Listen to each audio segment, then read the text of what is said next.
ഹരി ഓം ശ്രീ ഗുരുഭ്യോ നമ. ഹരി ശ്രീ ഗണപതേ നമ. അവിഘ്നമസ്തു ശ്രീ ഗുരുഭ്യോ നമ.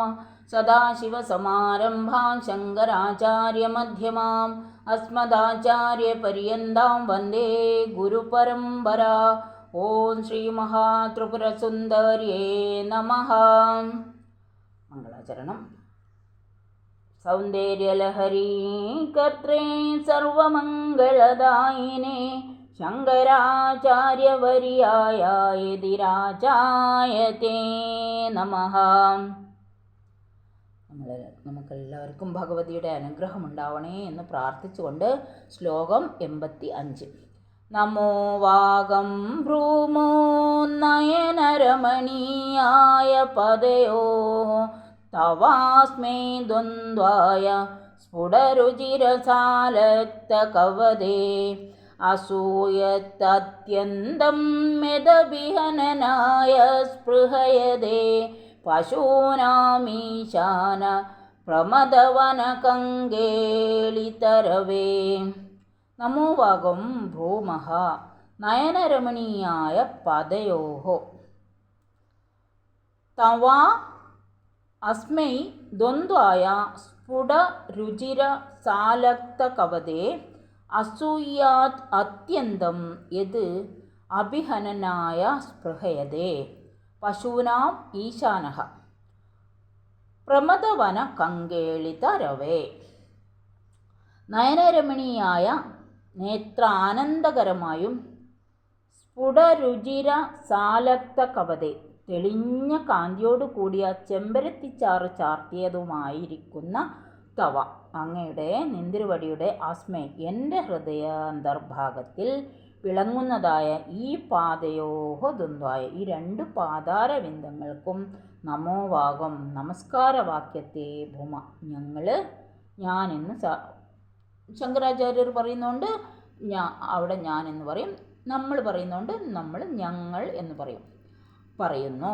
പശൂനാം ഈശാനഃ പശുക്കളുടെ പതിയാണല്ലോ ഭഗവാൻ, അമ്മയുടെ ഭർത്താവായ പരമശിവൻ. പശുക്കളുടെ ബഹിരീന്ദ്രിയജ്ഞാനം മാത്രമുള്ള അജ്ഞാനികളുടെ പതിയായ പരമശിവൻ, അതായത് ഭഗവാനെ കുറേ പശുക്കൾ നമ്മൾ കണ്ടിട്ടുണ്ടല്ലേ. പശുവാണ് ഭഗവാന്റെ കൊടിമരത്തിലൊക്കെ വെക്കുക, കാളയെ. അപ്പോൾ അതുകൊണ്ട് ഋഷഭം, ആ കാളക്കൂട്ടങ്ങളാണ് ഭഗവാന്റെ കൂട്ടുകാർ.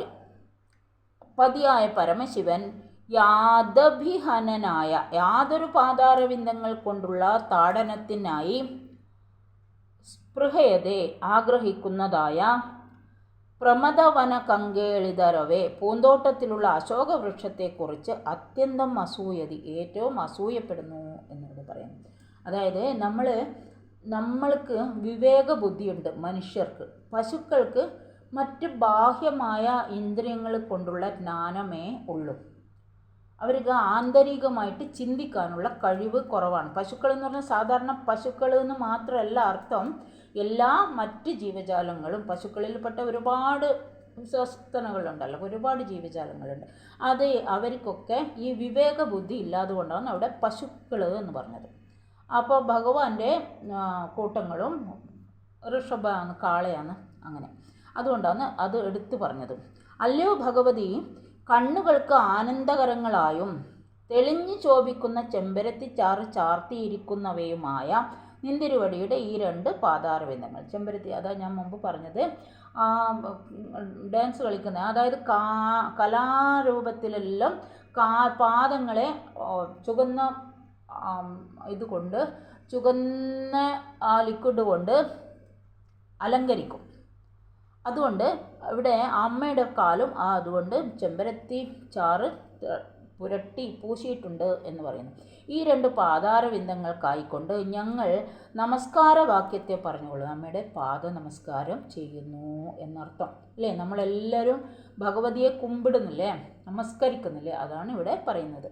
അപ്പോൾ യാതൊരു പാതാരവിന്ദ താടനത്തെ ഏൽക്കുന്നതിന് ആഗ്രഹിക്കുന്ന അമ്മയുടെ പാതാരവിന്ദങ്ങൾ, അരവിന്ദം ആയിട്ടാ താമരയായിട്ടാ കണക്കാക്കുന്നത്. അതുകൊണ്ട് താടനം ചെയ്യാന്ന് പറഞ്ഞാൽ അടിക്കുക, മർദ്ദിക്കുക. അപ്പോൾ മർദ്ദിക്കുക എന്ന് പറഞ്ഞാൽ നമ്മളെ ഒന്ന് തൊടുക.